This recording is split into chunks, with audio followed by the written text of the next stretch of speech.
jump in and join the club and float this Whiskey River reservoir.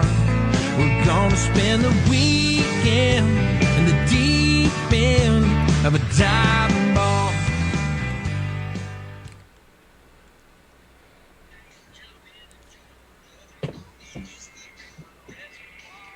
All right. I didn't even know this was going to get going. Why? Why is my video so low? What's going on, man? Our bit rate is slow tonight. Good morning, ladies. Good afternoon, Shayar. Hi, Cirrus.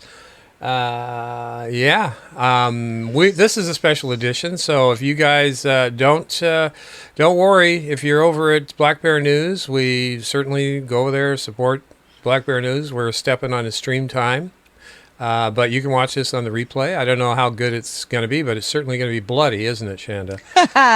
Rawr. Rawr. Do that again, will you? Hey, Stevie. Welcome. I'm glad you're with us. Yeah, Stevie. Great to see you. Yeah, we've got very slow internet today, so if we eat crap, maybe it's a sign from God. We decided to do this special show today because why? Why did we decide to do this, Shanda? Because it's time to drop some truths and make it clear that this fight and this push for Medicare for all is going to happen, and we are pushing it through. Yeah. Stevie, what's your in on that? It's either, we have to do what we need to do. So either you can help us out or just go away. Get out of the way. That's what I tweeted Sirota. Either get on board or get out of the way. Yeah, honest to God, we have so many friends on the left on different issues and everything else. I'm telling you guys right now, I have, and I will continue to support your causes when it comes to Medicare for all, anti-war, and everything else. But for that, I'm going to do what a lot of people have been saying. I'm going to pressure you guys on this issue of pushing for a floor vote. We, Shanda, myself, Stevie, I'm speaking for you guys, we expect you to support us on this because now is the time to use leverage on these Democrats who purport to be progressive. That means the squad. That means anybody who has co-sponsored the Medicare for All bill in the House and the Senate. So that's where we're coming from. You need to get on our team. You need to participate in our event that's happening right now because you have to understand the Democrats have lost seats in an election that Trump lost. They're going to keep losing, too. So it's not like we have a future that we can embrace with the Democrats and it'll come 10 years down the road. It's going to be 10 years before Democrats are even close to having any power. Yeah. Yeah, they are going to lose. They're going to get slaughtered with a Biden administration. Oh, God, yeah. And you think you want to be pragmatic? Is that what, am I being insulting when I tell you guys pragmatic? No, the David Sirota piece, the big hot point of the weekend, Jimmy and him got in a fight about it. David was condescending to us, calling us performative. And in the end, what did he do, ladies? He turned around and said, but I support you. So he's chopping down the energy, which I'm stealing this from Jimmy. Yeah, he's trying to pull energy because he wants us to be pragmatic. And I invite our sisters and brothers on the so-called left or the progressive side to come on for a live debate.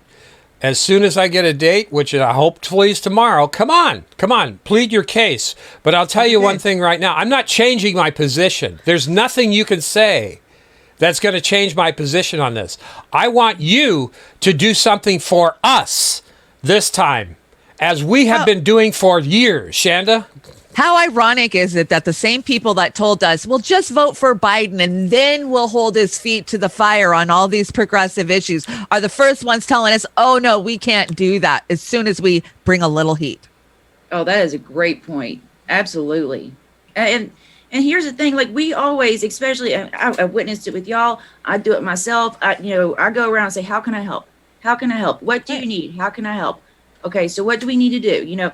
And now for once, it's like, okay, now I'm asking y'all to just pitch in, just support us, just support in whatever way possible. So, don't go out there and write hit pieces. Don't go out there and, slam people that are just actually trying to do something good. Yeah. You know? Right. Yeah. Right. So we brought a lot of very good clips from so many from last night. Everybody's talking about this. And I think as we get into them, you'll see that all of the arguments against this are just personal attacks on whoever is saying it, Jimmy or whatnot. There is no substance to the fact that we can't do this. Everything that they try to tell us as a reason why this can't be done is gaslighting and bullshit. Yeah, and Richie Medhurst, this is the point. Oh, you're endangering our power or our growth in Congress by going after the squad. Richie Medhurst, he just put that to bed right here. Anyone defending this nonsense from AOC is taking you for a ride. Politicians are not your friends. Politicians work for you. The fact that you are the... I love that clip, but I brought a much deeper clip from him for later. Yeah, but again, that's the point. If we don't pressure now, when the hell are we going to pressure them? What's going on here? We have one chance in the next 2 years, probably 10, because the Democrats are going to eat holy shit in 2022 and 2020. How do you know that, Oz? Look at the Biden administration. Look at who they're putting in their cabinet. I mean, Biden, I don't know if you two heard this. Biden has chosen Bob Iger for the ambassador to China. One of the biggest markets in the world. He gave to Bob Iger, a media sycophant, corporatist beyond God. He has positioned Bob Iger to leverage China, not on the behalf of our country or good relations, but to make bazillions of dollars. That should tell you right there. They're putting mouse ears on everybody in China with the pressure of the United States government. There's this great documentary by John Pillinger called The Coming War with China. And I implore you, please go watch it. It's amazing. It came out 3 years ago, I want to say. And it talks about exactly what you're saying, Oz. And, everybody thinks that we're going to have this like ground war with China. But no, it's going to be a financial war is what it is. Our elites in, just filling their pockets like they always do. Yeah, it's not a small world after all. It's a big world, and it's packed with cash. And they just gave it over to Disney. Disney is going to be running your government if they aren't already. Right? I'm thinking, why not just have Jeff Bezos and Bob Iger spoon their way into China? Let's just do that. I got a great visual on that. So once again, moving right along before I lose my shit more, we got Chris Hedges, your boyfriend. My boyfriend. So this isn't related to AOC, but you will totally see why I brought this clip. It just started playing in the background earlier today on something I was watching. I was like, oh my God, that's perfect. So. Oh my God, Stevie, you better watch. We're going to get quizzed. Pat the Batman fan. We're going to get quizzed on this, Stevie. I'd like to thank the New School's Creative Writing Department, Department of Media Studies, and the Vera List Center for Art and Politics for co-sponsoring this event. I'd also like to thank Pam Tillis and the Office of Public Programs for her support. And finally, a thank you to Democracy Now! And the New School Audiovisual Department for recording this lecture. And of course, thank you to Rachel and Nick for assisting in their setup of the facilities here. The New School is honored to host writer and journalist Chris Hedges, who comes to our school at an interesting time, in which both this very academic institution and the liberal intelligentsia, of which it presumably counts itself a part, grapples with its powerless identity that continues to accept and support our growing war economy. Each week, my colleagues and I look forward to reading Mr. Hedges' lecture, column on truthdig.com. This week's column, Why Liberals Are Useless, hits right at the core of this identity crisis. Mr. Hedges writes, liberals are a useless lot. They're defeated and self-absorbed. Their cynicism is a cloak for their cowardice and impotence. They use inaction and empty moral posturing, not to affect change, but to engage in an orgy of self-adulation and self-pity. The gravest danger we face as a nation is not from the far right, but from a bankrupt liberal class that has lost the will to fight and the moral courage to stand up for what it espouses. Hedges unapologetically asks, at what point do we stop being dormant? At what point do we fight back? We may lose if we step outside of the mainstream, but at least we salvage our self-esteem and integrity. So there were so many great points in that about, of these fake progressives, the PNORs, as Oz likes to refer to them, progressive in name only. When do we fight? When do we fight? When is it when we've got the whole arsenal to fight? I mean, that's what we're being told, right? Stevie, your thoughts? Yeah, I mean, what it feels like is like, you have two pilots having a conversation, and then, you don't want to be rude and interrupt them and tell them that the plane's about to go down. That's what it's like. Well, we don't want to be rude. I mean, so what if we all die? But, at least we were polite in the end. We don't have time for politeness. We don't have time for weak words. I mean, just words in general. These just, AOC is a perfect example of that. She goes on Twitter, talks about how we need a living wage, how we need Medicare for all this stuff. And then when it comes down to it, she says, oh, well, we can't actually do those things. But wouldn't it be nice if we had them? Like she doesn't have the power herself to get these things done. So, yeah, I don't have time for their weak words or any of their bullshit anymore. Just they're gaslighting, because it's everything she's doing is gaslighting. It's gaslighting. We know what the hell we want. We know what we need. What are you just parroting that? Oh, yeah, she's on our team. She's saying what we're saying. I don't want her to say anything. I want her to fucking do something. Okay, this is it right here. We know what the problem is. And take that $600 check and shove it up your ass. Yes, Bernie. Yes, Howley. Thank you for getting us a crumb that's going to get me till next Tuesday. And then what are you going to do? You're going to fight tooth and nail again? Too much credit is being shown for the marvelous breakthrough that we're going to get a $600 goddamn check. God knows it's going to come after Christmas. It's too late now to even get it before the holidays. March. Are you kidding me? Are you kidding me? Once again, I'll say what I did say yesterday. This stimulus deal is not the red line. The red line is Medicare for all. So you don't come out negotiating halfway over into the other side's camp, goddammit. We need Medicare for all. And our sisters and brothers on the left who are giving this pragmatic approach, how's that worked out for you in the last 30 goddamn years? It has not. It's time to turn up the heat. So we are bringing the heat to the feet of the progressives in Congress, period. I will support all of our sisters and brothers on the left for all the things that we've been working for decades. But goddammit, get on our team now. Let's support the people who speak out, like Jimmy Dore with his new house. I don't give a fuck about his new house. He's the only one that's pushing so hard on this issue that we need to get in there and support Jimmy. And there's a whole bunch of them. Mundia Benjamin, Crystal Ball, Max Blumenthal. God, I don't even know there's so many of them. Brianna Joy Gray loved it. There's so many. So many. We have to do it now. You don't have a pressure point anymore. It's got to be here. Have some ice cream. Have some ice cream. Nancy Pelosi, the most detested ice cream person. Is not going to save people like my husband who went 10 years without his insulin. And I find it so damn ironic that it's always people with insurance telling me why I can't have insurance when I don't have insurance. My trailer park, all of this pragmatic bullshit, that's all it is. We don't want a Republican winning. In my eyes, they are all fucking Republicans. Yep. So, once again, Stevie, would you agree with this statement? If you've already got Medicare, if you've already got Medicare and a congressional rep, shut your mouth and then go after that very same benefit, that social safety net that you have that we desperately need in the time of the goddamn pandemic. Knock off this bullshit. Now, Stevie, Yep. Let him have it. It is the height of hypocrisy. Oh, well, you know what? We can have Medicare for all. You can't have that. I asked my billionaire governor about raising the minimum wage. I made a pitch to him about it.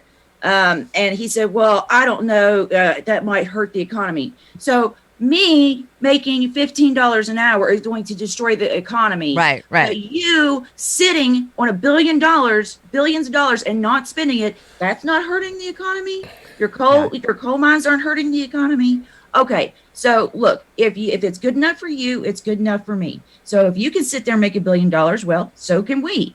So that we can't have healthcare. We can't have, they even get housing stipends. Yeah. These politicians, they get housing stipends. We pay for everything for that. Houses. They're Yep. guaranteed all the things that they deny and steal from us. Yep. And when we get those checks, if we get those checks, how are they going to mail those to all the people that have lost their homes? What's the address they're going Right. to send? And like $600 is going to help when you're 6,000 behind in rent. Yeah. And the government's coming after you and telling you to pay back your unemployment. Yeah, and they want the stimulus paid back in a lot of cases. You're going to be taxed on it, so people will owe more than they actually got. Yep. They Yeah. always get theirs. In care of everybody under the bridge. Here's a check for $600. Go buy your all some burgers. Yeah, Really? right. Really? So we got some really good clips, Oz, if you want to move down the deck. Jesus. Shanda's saying, get on with it, Oz. You're making everybody nuts. Ah.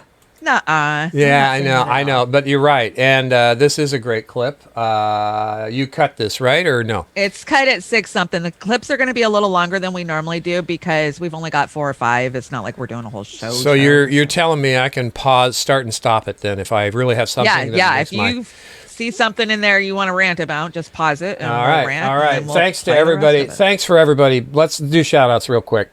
Yeah. Zoxlix, Pat. We've got Keith Hayes. We've got Chris Foster. Chris Foster. Julie, human. Hey, human. Accidental activist, of course. And Brent McKinney. Hey, Brent. United Heretics Rise. Yay. Oh, Sharyar. By the way, a belated thank you to J9 Campbell for dropping a $20 tip on the dive yesterday in Rockfin. Thank you so much, J9, and we really appreciate it. We're trying to get through everything we can. So, again, hi to everybody, and we didn't mean to pull you away from... Dingo. Dingo. Brett McKinney, human. Yay. Thanks for joining us. And like I said, for those who want to watch Black Bear News, catch us on the replay. I mean, We totally understand. yeah, We just wanted to come on and give our rant. because my head was actually having an atomic blast coming out of it this morning. It's just like, wow. Anyway, let's start this clip off, and I probably will pause it at least once. Okay. We had on David Sirota. So he wrote this article saying that getting a floor vote for Medicare for all is good, but we should try to do even more things. And then when he came on the show, we thought he was saying one thing, which was that you can't risk losing the speakership to Kevin McCarthy. You can't risk doing that. And I said, well, then you're going to lose your negotiation with Nancy Pelosi. And then I tweeted it out that he said he wasn't willing to do that. And he said, no, I am willing to do that. So he came back on the show. And so now I'm going to show you all that because I've had a chance to review the videotape. And it's kind of interesting. Time. So let's just start it here. A lot of people hate Jimmy Dore more than they hate medical bankruptcy. That is true. That's weird, but that is true. Robert Reich says, if you think COVID treatment should be free, of course it should. Why do you think insulin shouldn't be, or cancer treatment, or mental health care should not be run for profit, period? David Stroder wrote the article saying all these other things we should do besides just this floor vote, even though we can't get that. He wants to do more things, which I'm for. Yes. Turn But it it's up, like Oz. we got to. I'm hoping we can concentrate on the bare minimum. That was my position. So he had written this. He says, for instance, in this article he wrote, it says, for instance, it's easier to do YouTube rants and get retweets about high-profile floor votes than it is to get everyone excited about the much harder organizing work of getting esoteric HSS wafers and removing a relatively obscure committee chairman who was blocking progress. So what that's called is throwing shade. That's what that's called. Or rather posted. He didn't throw it. He posted that shade at his blog site way harder than a YouTube rant, I guess. So I busted his balls when he came on the show about that. did. I go, that's so easy to do. Go ahead and do it. And, of course, we both chuckled because he can't do that. But, yeah, that's way harder to do. So that's why we got to do the thing we can do. And if you want to work on that, go ahead. But we already have momentum for this thing, right, to get a vote. And that was my point. And so when I came out, he kept saying, well, we could do even more. And I'm like, so you're telling me I'm small balling this? But they're not even going to fucking do that. That was my position, right? And so he was saying stuff like this. He would say a reminder that the incoming Democratic president could, with the stroke of a pen, expand Medicare to cover millions of people, and nobody is doing any pressure or organizing around this at all. because the left wants performance art rather than the results. So again, that's another dig for no reason. Like, this is a great idea. He even now says he endorsed. He said he endorsed it, but he couldn't stop throwing shade at it. He couldn't stop shitting on it and trying to take the enthusiasm out from underneath it. That's how it looks, and that's what that is. And so we brought him on the show, and there's a big controversy. I don't know if you saw the show, but we heard him saying that he was not willing to sacrifice Nancy Pelosi losing her speakerships. He was not going to play that game because Nancy Pelosi would let Kevin McCarthy become speaker. Here, he says it here. Here we go. Nancy Pelosi, I think ultimately at the end of the day, if you really demanded that she actually do something on Medicare for all, it was a choice between letting Kevin McCarthy become Speaker of the House, which would be a very bad thing, or doing something real on Medicare for all. I don't have a confidence that she would care to do the right thing. And so when you're negotiating with people like that, that's the trump card, no pun intended, that they're willing to do actual, true, serious damage to human beings. And that's a real problem when you're trying to negotiate with people like that.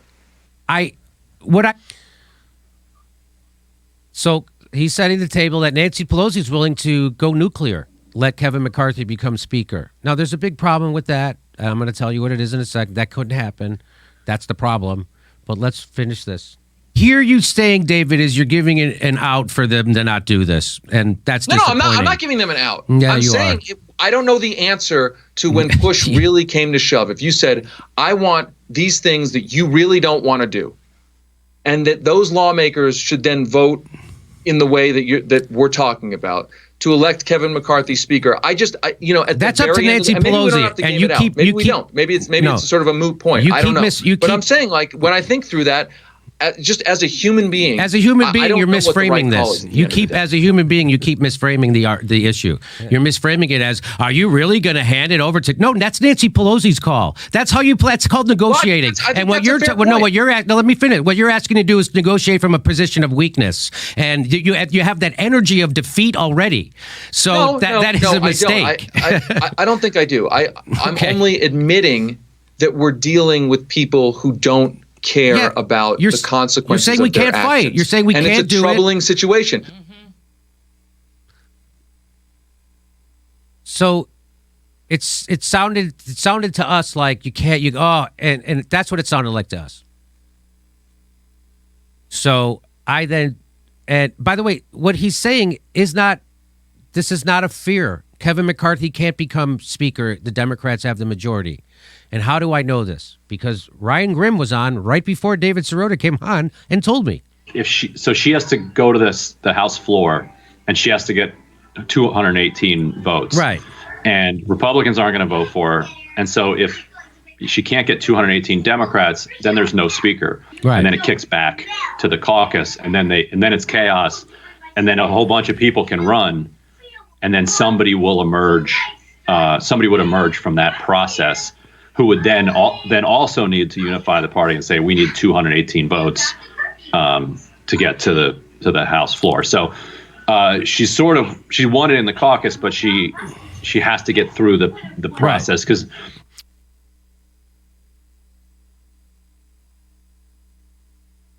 I didn't pause that.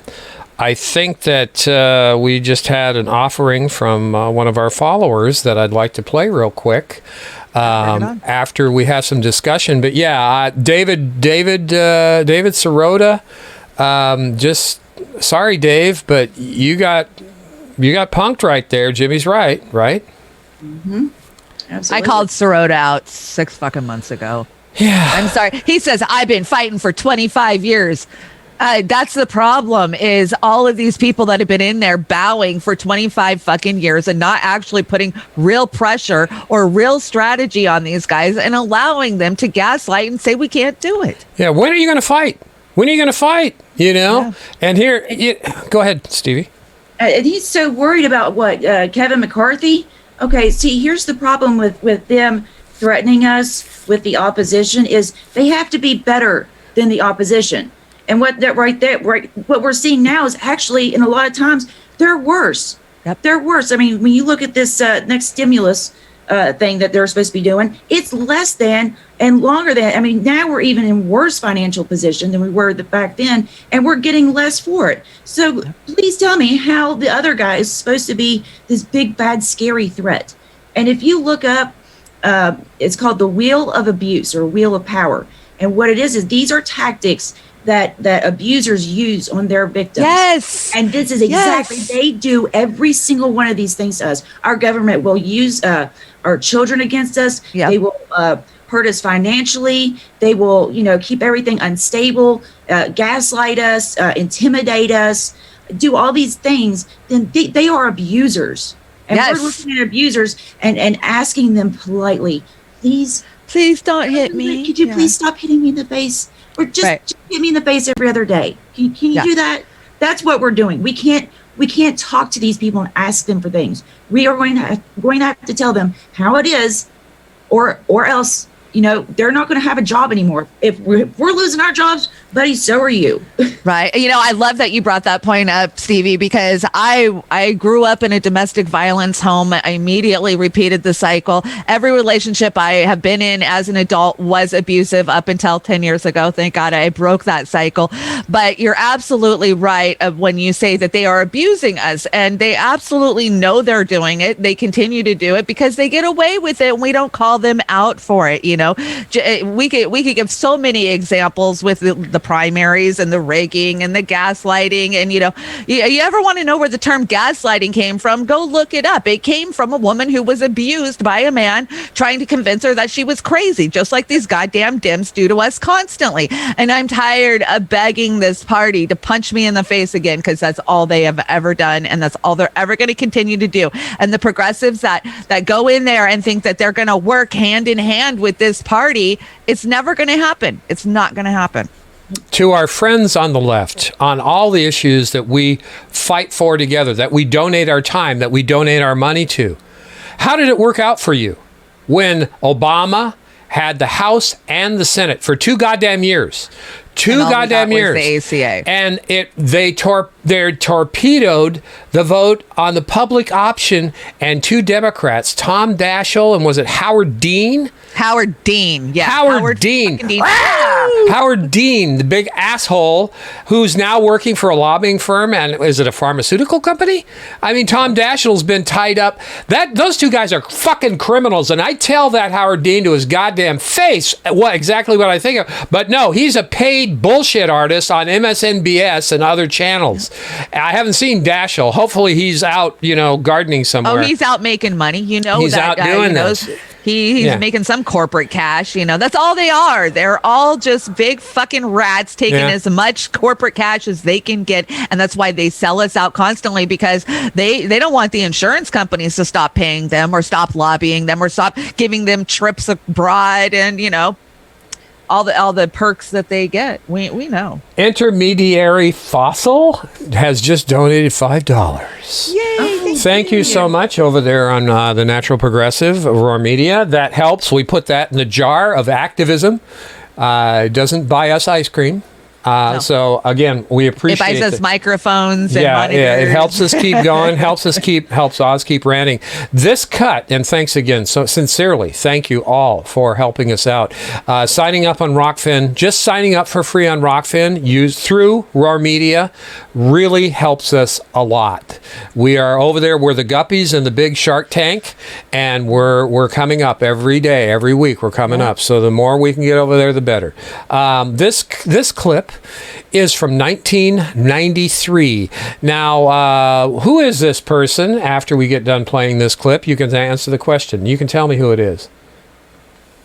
Let's see if we can hear it. Dermot, for holding this press conference and for your leadership on the single-payer proposal.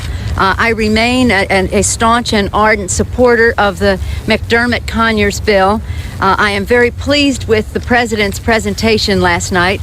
I'm sure others this morning have told you that he made an excellent diagnosis of the problem, and now we have to get on with how we take care of providing health care to all Americans.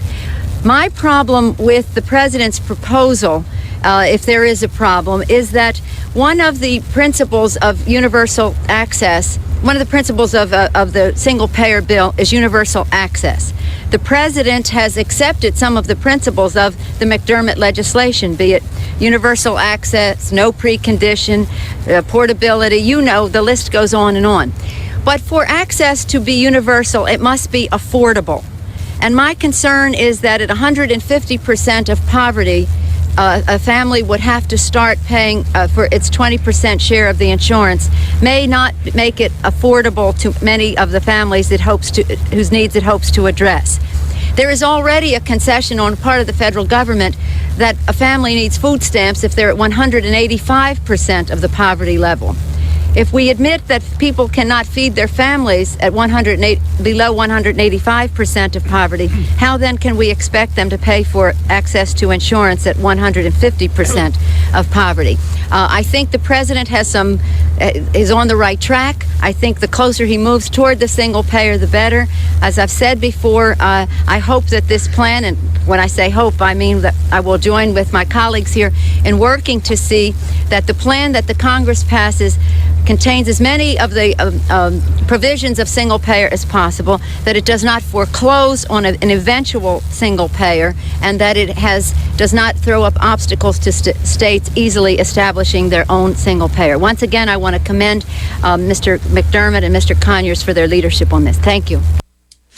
There's so many things with that. Okay, so affordable. We know affordable is subjective, right? I mean, the fact that she's even saying this, Clinton would have been the president she was referring to in this clip, right? Yep. Yeah. Okay. So and what was the other point? Damn it. There was something else in there that pissed me off. No, it was a train wreck from the get-go. I mean, and she's saying this during the Clinton's administration. Oh, the $1,800, Obama implemented this, and what? There was an $1,800 fucking penalty if you couldn't afford to buy insurance. My daughter, it was cheaper for my daughter to pay the $1,800 penalty those years than it was to actually try to get insurance, pay the deductibles, and so she just paid the penalty and go without health insurance. Yeah, so that was Nancy Pelosi circa 1993, still selling this accessible, affordable horse shit when all of our friends on the left, the progressives, and many of our friends across the aisle and in the libertarian thing, affordable? No, healthcare is a human right. We agree on this. We need to have a universal healthcare modeled after what program, Shanda? I want to be clear on this. Well, okay, to be clear, they want it modeled after Medicare, right? Medicare takes care of the seniors across the country. But I'm just here to say that we are so busy taking their crumbs and their bullshit that we don't even realize that we have already the best socialized medical program in the fucking world in this country, and that is the VA. If we were truly serious about getting good health care to everybody, we'd be pushing for a model much more like the VA than Medicare. Because Medicare is still screwing people. My mother has Medicare Part D, which is the fucking donut hole, and she gets $1,600 a month to live on, and she has to pay $500 a month out of that for her insurance, for testing, and for prescriptions. I mean, and they just take it. They just take it right out of her bank account, like she never even sees the fucking money. So don't tell me Medicare is the best program, because it's not. It's not. Universal health care modeled after the VA. That's what you're saying, correct? Yes, that's what I've been saying for years. My best friend's a doctor at the VA, and it's amazing what the VA does. It truly is. I'm going to have to look into this because I didn't know. See, every once in a while you see that in the news where they try to reconfigure the insurance and they try to do all this stuff, and they talk about how broken it is and how they need to go in and fix it. So that's why that's why they're trying to go in and change things with it, right? Because it is effective and it is really excellent healthcare. Yeah, the VA truly is. I did not know that. Yeah, it is. It is. And even that can be improved greatly. And it would be if it would be enacted as a national universal healthcare program. I just caught this, came off the wire, the Twitter wire a couple seconds ago. Natalie, sure, don't want to talk about this forever, but here's what's dismaying about Medicare for All floor vote debate. Transformative change comes from mass movements, not pure of heart reps. Building powerful left is extremely hard but necessary, and certain people seem to completely uninterested in that.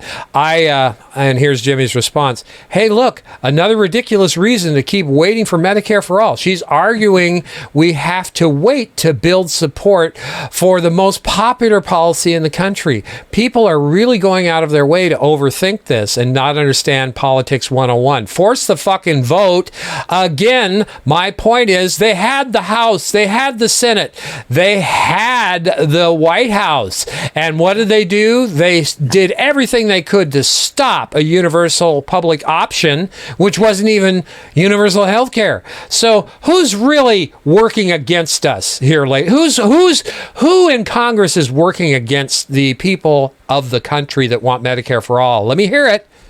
Well, 73% of Americans, not Democrats, not Republicans, support Medicare for all. 73% across the fucking board. That means that the base of America wants this. They do want this. Stevie? Yeah, I mean, this is absolutely kind of like ridiculous. How much more support do you need? How much more support do you need? I mean, this has been something that people have been trying to get for decades now. So, I mean, how long? How much longer? What is it? I mean, what? They never tell you what the finish line is. They just keep saying, "Well, not now, not now." So, what is it? Make this tangible. I need some statistics, okay? What's the percentage that we have to get to? How many people? I mean, what is it? Because they always shoot it down, but they never tell us where the finish line is. So it's all BS. Yeah, it is. Well, they're just trying to gaslighting bullshit. Yeah, Yep. they're trying to placate us with us being stupid, in my opinion. Oh, we can't do. Yeah, let's wait until we have a bigger consensus. What are you talking about? They had a consensus in the House with the goddamn HEROES Act. That was a consensus right there. What happened to that? Well, it did get passed because that consensus enriched the most wealthy in the country. They're so proud of it, too. They are so proud of it. Bernie voted for it. Yeah, and that was the big push. What they did is they undercutted themselves by voting that thing through. The corporations, the wealthy, got everything they wanted out of that first round. They got everything. And now whatever they get this time's gravy. And, well, let's just send them a $600 check so we can kind of say, see, you did something. Here's a little pat on the head and a $600 check to break off in your ass that's going to last a couple of weeks. But they are distracting from the Medicare for all point. That's what our friends are doing on the left. That you need to stop it, guys. Do not distract with pragmatism and rhetoric to not put pressure on our representatives in Congress. I don't care if it's AOC and all of them, the squad, the mama bears that take the picture on the cover of Newsweek with Mama Bear and the squad. Give me a fucking break. That sold you out right there, ladies. On the Vanity Fair cover. Yeah, Vanity Fair. I have that. I'll throw it in the deck. Vanity Fair. Are you kidding me? I'll take on AOC, and I'm not even an inch as smart as a lot of you are here. I'll still tell you here, I'll kick her ass. I will kick her ass. Okay? Truly, on this issue. So, metaphorically, in a debate, after we get done, any of you guys could take her on and the squad and anybody that's advocating David Sirota's pragmatic method, which he turned around and said, but I support you, Jimmy's idea, our idea, which he says was not an original idea from him. Politics 101. You put pressure to negotiate. I was a pretty good negotiator in my day, negotiating stuff. But this is the big negotiation right here. We won't have a chance again for 2 damn years. It's going to be, we need to vote more people. 2 years. Hey, you know what? I've been getting this too from our friends on the left. Fair enough. They've been saying, well, we got 740 seats across the country. We are growing. Okay, so how long is that going to take to really make a difference? Because they're slapping us down right and left, and they're losing seats that control the House right now, and they don't have the Senate again. So how's that going to work out for you? And we know that they're their creative, how do I say it without getting us YouTube popped? Anyways, they grabbed this election, and what they have done is they've created a pathway for a competent real fascist to take over in 2022 and 2024 is what's going to happen. Is anybody screaming about their corruption and what's actually happened is going to get elected. And that's just leaving it to where we're never going to be able to pull this off. 10 years is what we're looking at. Stevie, come on, give us an opposing argument. Take the other side. We need to shoot for the stars. I mean, I don't get. See, here's the thing. I do understand. Like, I like to get to the root causes, like the very root causes of why things are going wrong. But the thing is that everybody has been so defeated, so apathetic, and checked out because we keep losing that there's no way that anybody could feel empowered to take on getting money out of politics or, these other things that are the root causes for why we get denied all these things, right? But the thing is that if we fight this, which is the most popular thing, this is how that we have the strongest forces with this. And if by getting this win, that empowers us to go on to the next one and get the next thing and set our sights higher and higher and higher until we do get those things, until we get the money out of politics and we fix our broken election systems. But this is just the first in a long line of wins that we're going to get. Well, even if we don't get a win, we are doing something, and that is finally drawing the line in the progressive movement between actual fucking progressives and Pinos, which are progressives in name only, which has been a major fucking problem in this movement for 5 years. I've been screaming about it. Let's live to fight tomorrow. Let's, how I campaigned for Pramila Jayapal 5 years ago. 5 years ago, I was out there stumping for her because I thought she was going to be the one that was going to go in there in Washington State and shake it all up and fight, bullshit. She got in there and she capitulated like they all fucking do. And I'm tired of progressives telling me that we got to wait. We need to get more people in the Democratic Party so we can win those seats and those votes. Guess what? We're not getting more people in the Democratic Party. We're getting less. We have less than we had in 2016. And we're going to continue to lose people because they go in and they see how corrupt they are and they fucking give up and leave. That's why more people in America identify as independent than they do Democrat. I'm clutching my pearls. They're not going to provide health care. I'm clutching my pearls, Shanda. You're going after Pramila. She's our goddess. She's our goddess. I've been on shows with her. I've had multiple conversations with her. Why isn't she the one screaming about this strategy and bringing it to the floor? She's the champion for Medicare for All, right? She's the head co-sponsor. She's the one that brought it to the House. Yeah, well, okay. She did, and to her credit, that's as far as she went. She's not willing to take that extra step because she doesn't want to lose her seat, and that's what it comes down to: is careers. They're careerists. AOC has got in there. She likes getting these checks. She likes the apartment. She likes the cover of the Rolling Stone, which is the next slide if you want to pop it up real fast.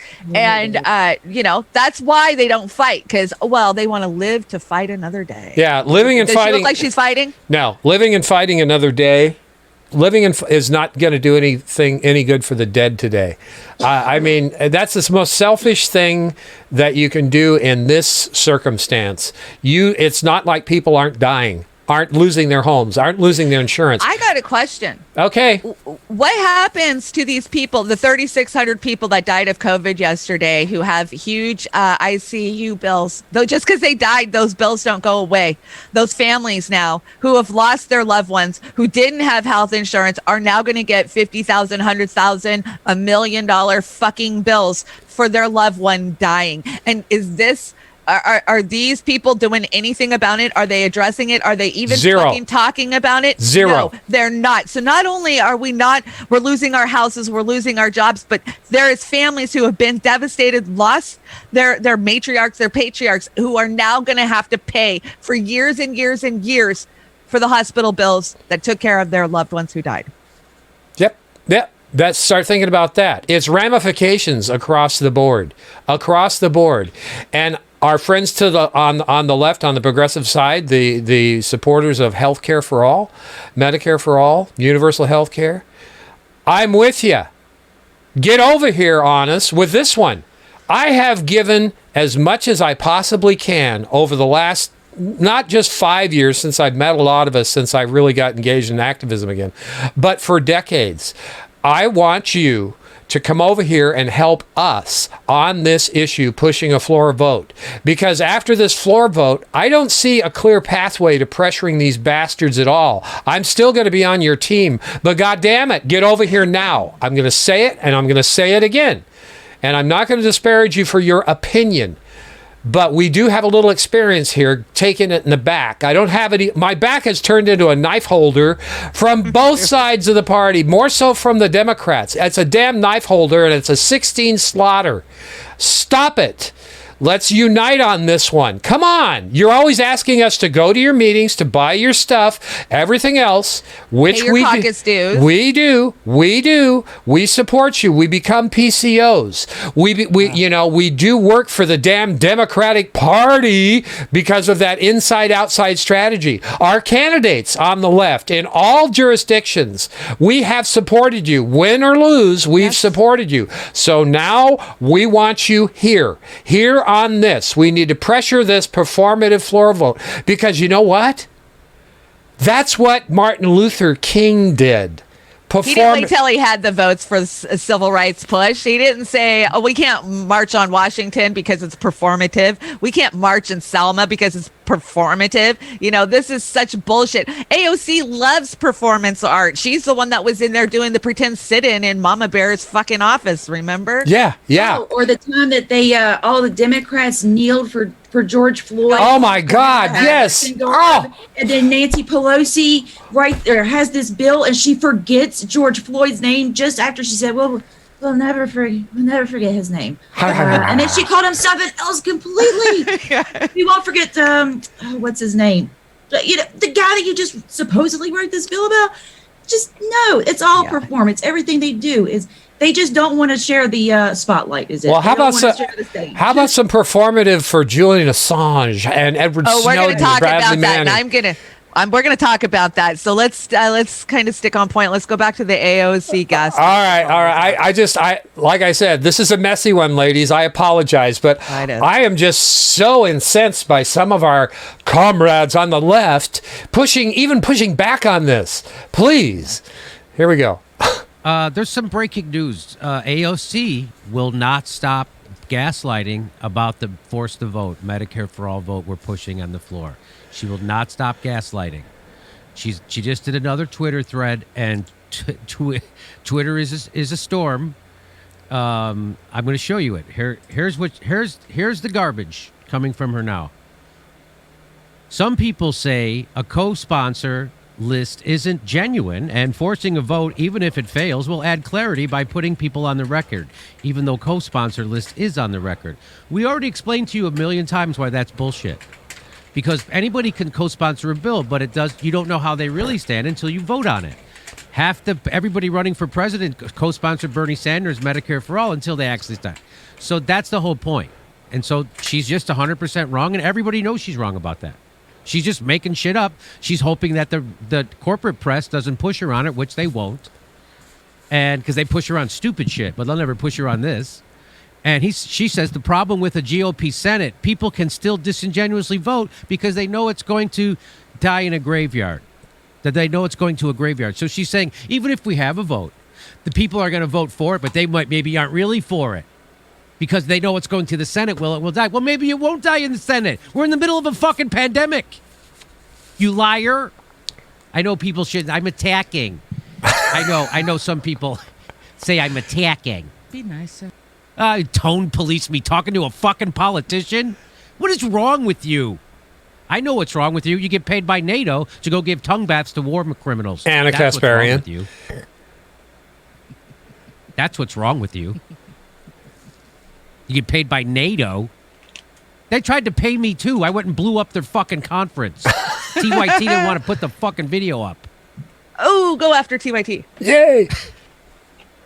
The young twerps. So now you're actually made life harder for organizers. She's now saying that if we fight for Medicare for all, it makes it harder for Medicare for all. This is pathetic. This is pathetic.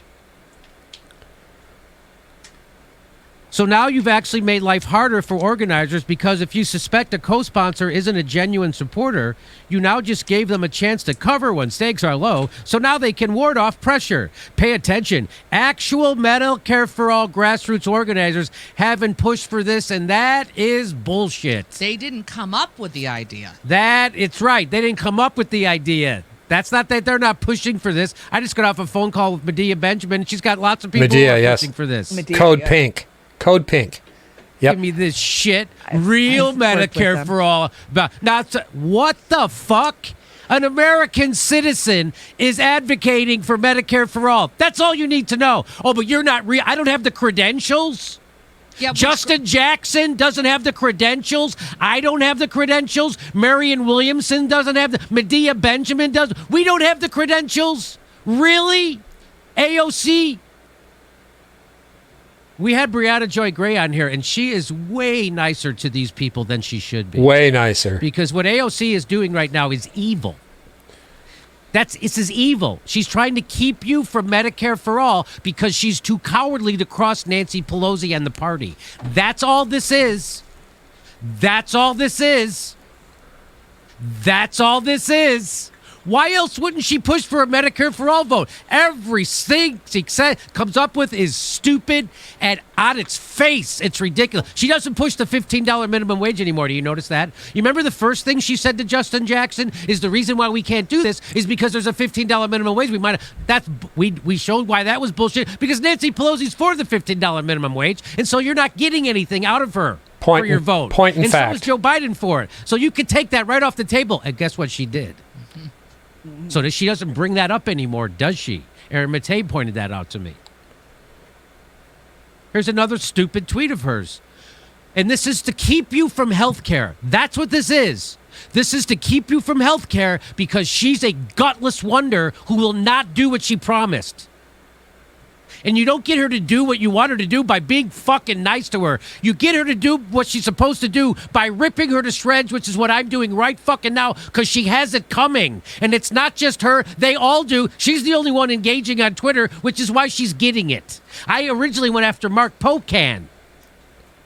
Mark Pocan's too big of a coward to engage. She's dumb enough to engage when she doesn't have a good reason. Sorry, but he's right. But I bet the squad decided that she would go out there because she's the most popular, and then people could say, you're attacking her. People who work for NATO, can say I'm attacking her. Anna Kasparian. Instead of what we're supposed to do, hold one of the most powerful people in the world to account. Truly, AOC is one of the most powerful people in the fucking world. Attacking her. Such schoolgirl shit. Grassroots organizing and pressure campaigns take an insane amount of work and preparation. Guess who knows more about that than fucking you? You've been in Congress 2 years, and you're going to preach about what you can't do and how hard it is to do other things? This is insane. What it takes is courage from gutless wonders like you, AOC, you fucking phony, and you're revealing yourself, and I am just writing it down. We are you're doing it, and we're marking it.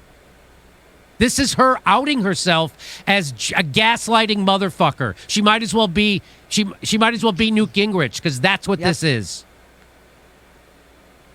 She might as well be Joe Crowley, because this is the kind of shit Joe Crowley would say. And now she's... See, Jimmy's giving access there to AOC, in my opinion, because AOC gave us access to her by responding. And what's going to happen? What's going to happen from this is AOC is going to learn a horrible lesson from this, and her popularity is going to trend downward, hopefully like straight fucking down, because she has, what, 10 million followers or something? Can I tell you? Go ahead. I tell you, I researched, talking about grassroots organizing. I'm a grassroots organizer on the ground. I have been the chair of the Olympic Peninsula Progressives for 5 years. I have organized my whole entire peninsula, 4 counties. I have brought together huge meetings, canvassing, pushes, and ballot initiatives, signature gathering. I have worked booth after booth and parade after fair after, that's what I do. And I researched AOC because I thought, how the hell did she do it? We got to figure it out. We got to follow the model, right? And what it comes down to is they say that she passed out flyers on subway platforms is how she got, the support that she got to win. Well, dig a little deeper, because she had some people down there pushing and supporting her that were on the neo-lib side. She didn't just grassroots come out of the Bernie movement and become the most powerful fucking progressive in the Progressive Caucus. That's not what happened. Talk about performative. She's a fucking phony. Talk about performative. She is performative. And in the beginning, I wanted to like her. I wanted to love her. I wanted to. I go, oh, God, here's somebody young and vital who's speaking truth to power. Oh, God, I hope she gets in there and does what she says. She totally went in there and did the opposite up to this point. Again, you so-called progressives, our friends on the left, I hope you're trending. I hope you are treading in the right pool, because the minute you start sticking your toe into the liberal pool, the neo-libs, the neocon pool, you're going to be outed. And as much as I want to love our friends and family, if you do this and you start supporting these types of actions that AOC is calling for versus putting their goddamn feet to the fire and doing performative Martin Luther King style of a direct action, then you have outed yourself as a fucking hypocrite. And come at me, guys. You know me. Any day. Any day. I'll take you on. That was a great clip. And Jilly said she hadn't seen that clip. Once again, Oz, big mouth, blowhard, whatever. Come on, say it to my face in a debate. We'll play. I'm your huckleberry. Come on. I'm your huckleberry. I'm your huckleberry. So this next clip, Oz, will really get your fucking juices flowing. So this is Richie Medhurst from last night. He did a 2-hour show. Amazing. Calls her out for the gaslighting fool that she is. And he brings a clip from 3 years ago that is Glenn Greenwald interviewing AOC, and he asks her about Julian Assange. And you're going to be floored by her comments. If this is the cut you're talking about, yes, it is. Thank you, Shanda. Thank you. Check this out, everybody. Richie Medhurst is one of my top favorites. He's in the top 5. Oh yeah, he's amazing. Once again, though, I need to play that again from the top, because 39 minutes in. Okay, here we go. So. Yeah, check this out. Committed abroad. Should all of those people be pardoned by either Trump or Biden? I do believe that Edward Snowden should be considered. I think there are considerations and concerns around Assange, to just be completely frank. But I think the use of... What? Concerns and considerations. What kind of a lame answer is that? You heard the hesitation in her voice, right? There should be no hesitation when answering a question like that. No hesitation whatsoever.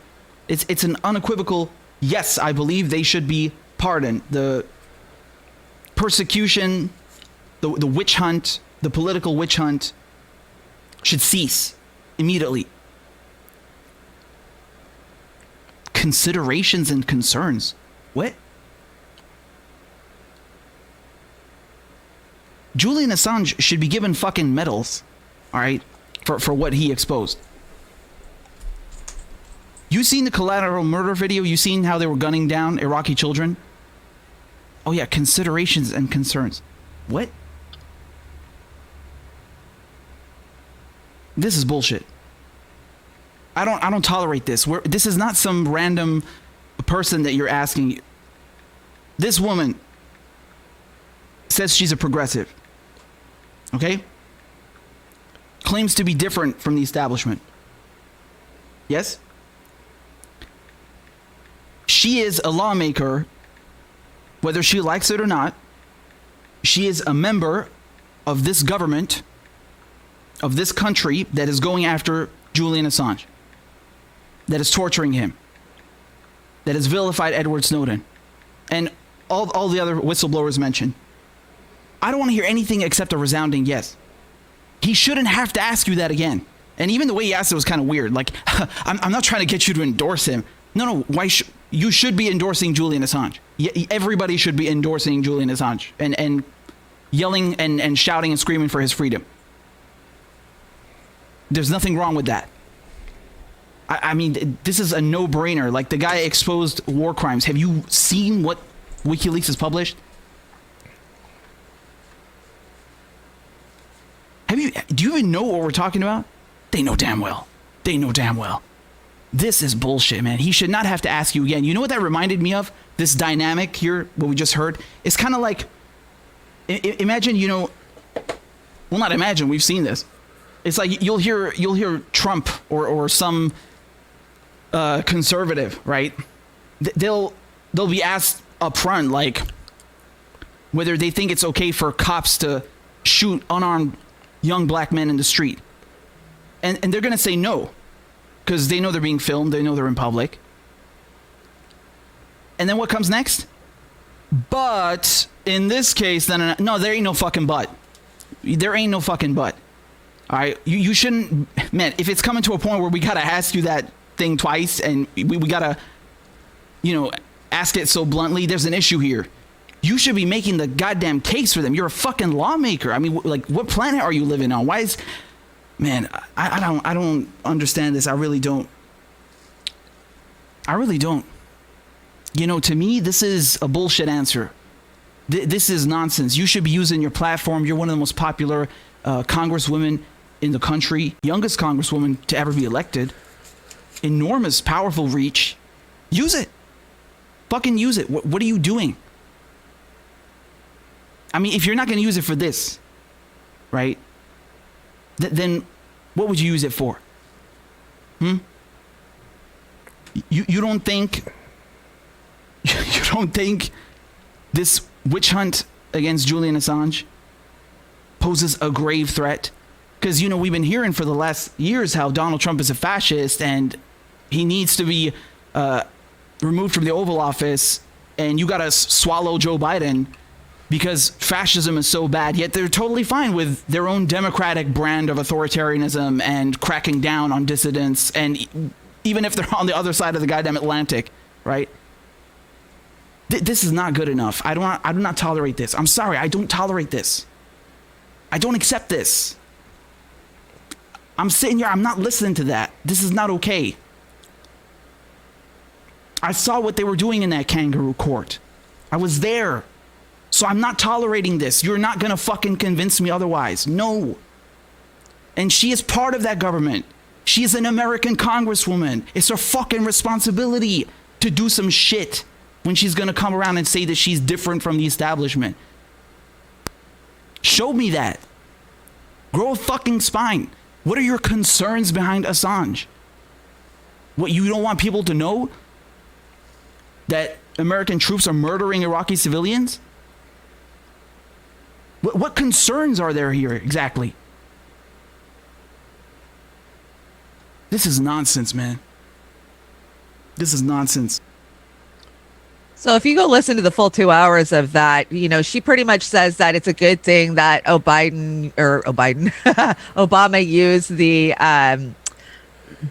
Espionage Act to prosecute these guys, and I have a sinking suspicion that if you actually got her on the record about her concerns about Julian Assange, they would be bullshit talking points that have been debunked by people like Bill Binney for fucking years now, trying to say that Julian hacked and Julian, he aided these guys.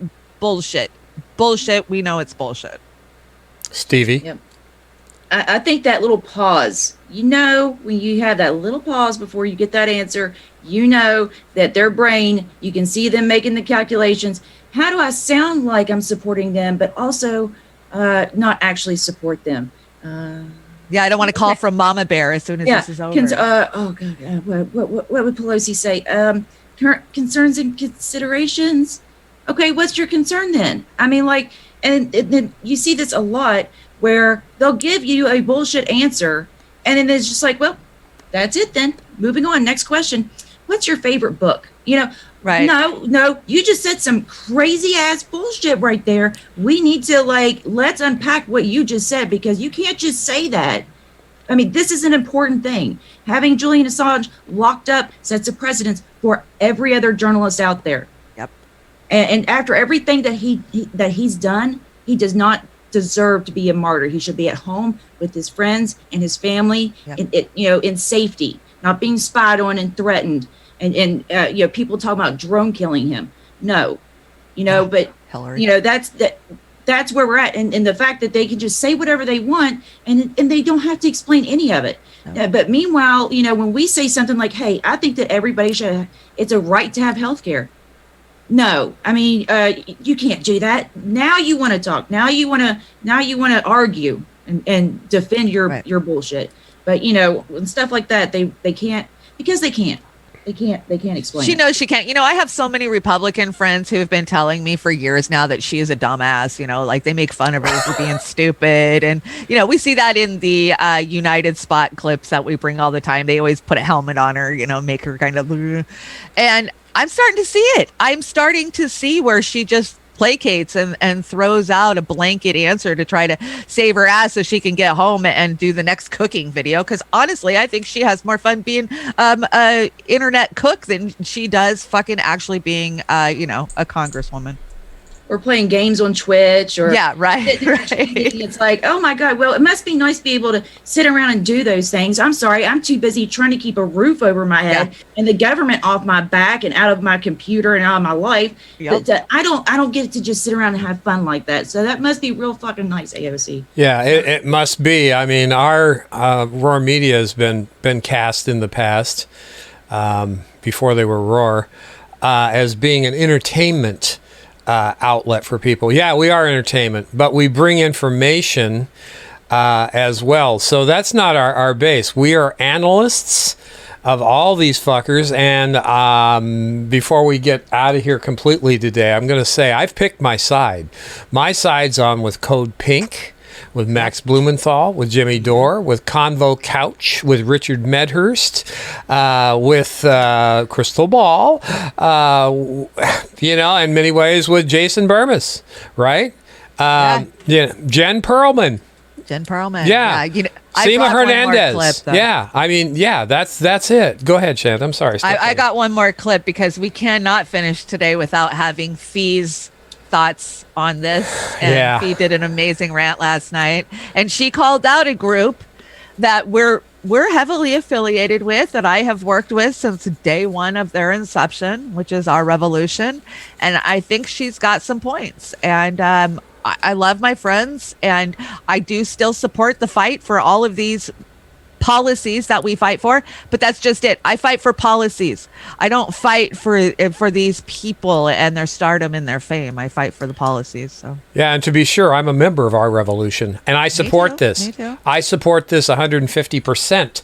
And remember, Our Revolution. Well, they're pragmatic. They got some issues with the dark money and Jeff Weaver and all that bullshit. Yeah. But, Our Revolution is basically centric to Washington. Los Angeles. The ones that I support. Yeah. California has kind of distanced themselves from Our Revolution National. And I believe I'm on their page. But anyway, no more. Well, and that's just it, Oz. Every time I try to call out Our Revolution for the not progressive things that they say and do, I get told, well, that's the national. We're the state. We're grassroots. They're not. Well, that doesn't make it right, though, does it? Yeah. Right. So, call them out. And just like we call out Justice Democrats and a lot of I was on the ground floor, Justice Democrats and Brand New Congress. And guess what? They've all turned out to be neo-lib kiss asses, too. Yeah, just like T.Y. twerps, the young twerps. Okay, here we go. But I've seen a lot of criticisms, right, from people who are huge AOC fans. That always seems to be the connecting factor. These people have been extremely critical. It seems more like a personal bias against Dore rather than actually looking at the substance like others have done.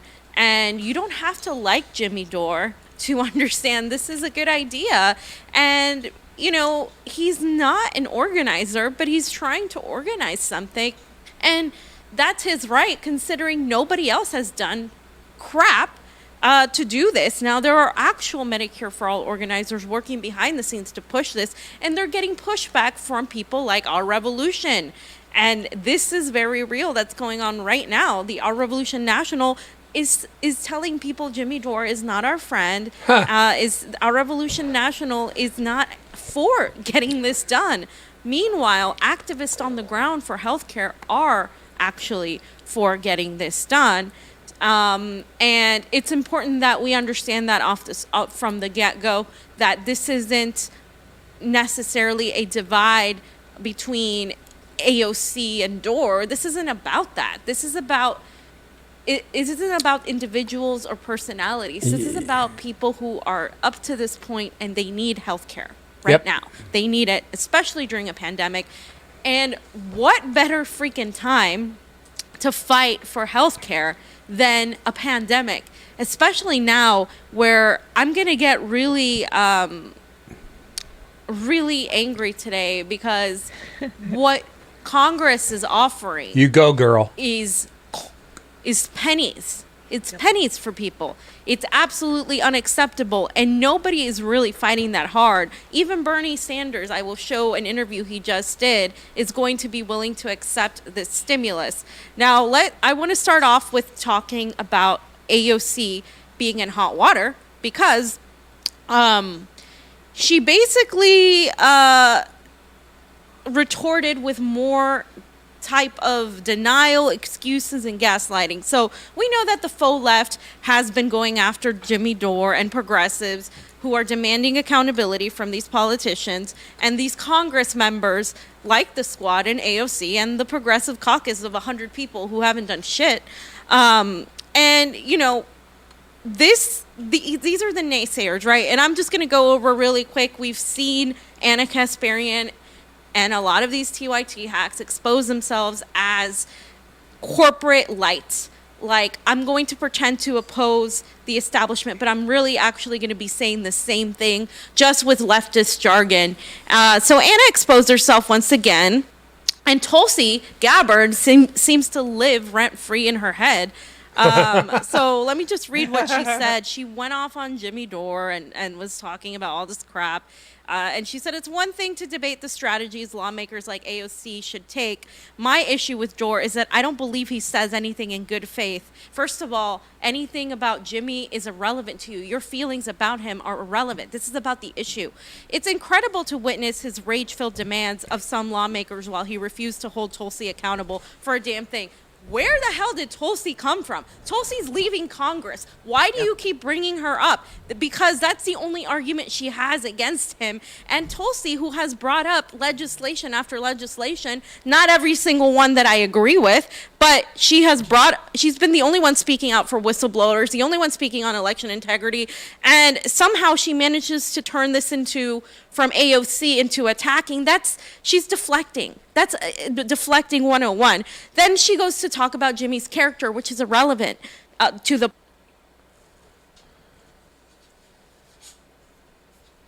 Was that the cut? That was the cut. Yes, Brent McKinney, Caitlin Johnstone. She's another one. Absolutely. Yeah, that was a great cut from Fee on that. And, you know, I don't know. We got to finish up shortly here, but you need to get on our side on this, everybody. Quit pushing back on this floor vote and pressure. So, last thoughts, ladies? I got one more meme that I just threw up on the deck. Oh, yeah, I saw that. I agree with Fee 100% that these are personal biases. And when it comes to Anna Kasparian, I love that she said that Tulsi lives rent-free in her head, because she does. She has shown herself time and time again for being a shill, but this is hilarious. It says, I can't read it. It's too small. I can't look up here. What does it say, Oz? It says, let me see, ending the Patriot Act Extremely good, Tulsi Gabbard bad. Those are the Right. two buttons. And that's just exactly what's happening is they're taking their personal bias against Jimmy Dore and they're trying to cancel out a move for Medicare for all because how they personally feel. Stevie, what do you think? I see you sitting there wanting to get Oh in. my gosh. I mean, there's a whole lot of words for her in that tweet just to say, you know what, I don't have a retort to this. I mean, I can't defend my belief at all. I mean, I just don't like so Jimmy. many words just to Yeah. just to say I don't know what the hell I'm talking about. Yeah. It's jealousy on many of their parts. A lot of these egotistical social media people, like myself, I'm the biggest Yeah, you're a careerist. Yeah, you're I'm a careerist. They're butthurt in such a way that how dare Jimmy Dore, who has money falling out of the sky, who just bought a $1 million home, dare push for Medicare for all and get credit for doing it. Oh, God, clutch my pearls. So again, we've chosen a side here, and ladies, what do you think? What do you think? Last words, so we can get out of here. I would just say that this is a war that's being waged on us by our own government. They are attacking us. They are cutting our lines of communication. They are taking our resources, our jobs, our money, our health care. They deny us everything. This is them calling the herd. This is them getting to pick. They are picking. Our government gets to pick who lives and who dies with for-profit health care. And so guess who they want to live and guess who gets to die? Yep. We're the expendables. You know, we are the essential people that they don't need that many of. So this is very serious. And you know what? I don't have time for the anger or hatred or arguing. If you are dumb enough to think that we can't possibly win this, that we shouldn't be fighting for this, I don't have the time. I just don't have the time. I got more important things to do than to sit here and argue with these people all day long because I'm getting stuff done. We're getting stuff done.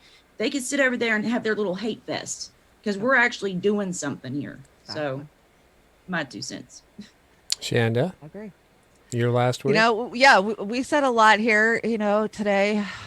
I have had this problem with the progressive movement for many years now because I've been deemed as radical when I push back inside the Democratic Party, you know, over anything. And I have been, you know, cast out and you're not really a Dem. No, I am not a Dem. I am a fucking progressive. And so should you. That's what you keep calling yourself. But you keep fighting for neo-lib policies that have just destroyed our country over the last 40 years. And then you tell me it can't be done what we're doing when 33 out of 34 other fucking first world countries have done it already. Why are we the last to have anything and everything? What happened to America first? What happened to America's great? America do this. America. We used to be the leaders in the free world. We are not now. We are not even close. All right. I guess that's it. And I hope everybody chokes on their $600 check that doesn't push back on it. Truly. And hailing this as a huge deal. Not so much, guys. I mean, how much is $600 going to get you? They were giving some examples this morning on Rising and some of the other shows. Yeah, make a car payment, you know, fill the refrigerator a couple of times. They are gaslighting us. They've sold us out, and we are fools if we sit here and just take it in the back. Take it, bend it over in the back. Anyway, thanks everybody. And again, I want to say we support our progressive individuals and groups. We support Medicare for all. We support policy. At Washington State, we wholeheartedly support whole Washington. I mean, that is... And I wish they would get on board with this. Yeah, I expect they will because they've got a bunch of smart individuals working over there who have been working their ass off for years. Yes. We're not taking away from anything. Our revolution, Washington, come on, get on board with this. We need to do it. Take a stand. Push back on national. Can't do it. We have to push back. We've got to call bullshit on it because we lose our integrity. And the character, the cloth that we're cut from, I believe, is of the 99%. Are you the same. Anyway, have a great day. Thank you so much, Stevie, Red Economics. Yeah, thank you for joining us, Stevie. Yeah. I was super excited when I heard Yeah, that. and don't forget to catch us tomorrow morning if I haven't been run over by a semi, Amazon semi. And support Kashama Sawant. Support anybody that's actually stepping up for a floor vote on Medicare for All. And Brave New Future tomorrow night, Beauty and the Boomer Saturday night. Have a great day. Thanks, everybody in the chat, for your support and continued. And have a great... I threw a little closing song up. Oh, you did? You got us a yeah. closing song? Where is And it? there's a few credits, too. Go down one slide. All right. You're no good? You're no good. Okay, I love it. This is our clothing song, and we got a couple of slides. We didn't use the traditional deck today because we didn't want to get Oz all over it. Okay. Yeah, we didn't want to get you all in it. Here we go.